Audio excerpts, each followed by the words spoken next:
வணக்கம் உறவுகளே, நான் உங்கள் உள்மனசு சேனலில் இருந்து பேசுகிறேன்.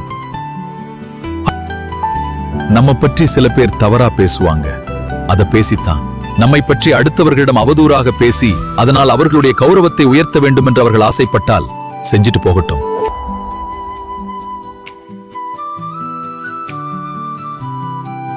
ஒரு பழமொழி காலங்காலமா சொல்லி கேள்விப்பட்டிருப்பீர்கள். நீங்கள் யோசிப்பது சரிதான். அதேதான், வானத்தை பார்த்து துப்பினால் அது தன் மீதே வந்து விழும் என்பதுதான். விழும். அதே மாதிரி பொய்யான பழியும் அதை சொல்றவனிடமே வந்து சேரும். உண்மைதான். அவர்களுக்கு இதே போல எத்தனையோ அசிங்கங்கள் வந்திருக்கும். அதெல்லாம் கவலையாக அவர்களுக்கு அதை பற்றியெல்லாம் அவர்களுக்கு கவலையே இல்ல. தொடச்சு போட்டுவிட்டு போய்கொண்டே இருப்பார்கள். எனவே நீ மட்டும் உன் பாதையில உறுதியாக தன்னம்பிக்கையுடன் சந்தோஷமாக வாழ கற்றுக்கொள்.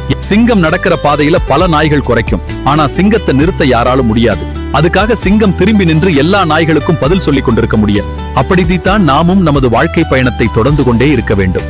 அவனவனுக்கு 1000 பிரச்சனைகள், ஒவ்வொன்றாக தீர்க்கவே காலம் கழிந்துவிடும். முடிந்தால் உதவி செய்யுங்கள். யாருக்கும் உபத்திரம் செய்ய வேண்டாம். மற்றொரு உள்மனசு புலம்பல்ல சந்திப்போம். அவசியம் நமது சேனலுக்கு சப்ஸ்கிரைப் பண்ணுங்க, லைக், ஷேர், கமெண்ட் பண்ணுங்க. வாழ்க வர்ப்பினுங்க. முடிந்தால் உதவி செய்யுங்கள். யாருக்கும் உபத்திரம் செய்ய வேண்டாம். மற்றொரு உள்மனசு புலம்பல்ல சந்திப்போம். அவசியம் நமது சேனலுக்கு சப்ஸ்கிரைப், லைக், ஷேர், கமெண்ட் பண்ணுங்க.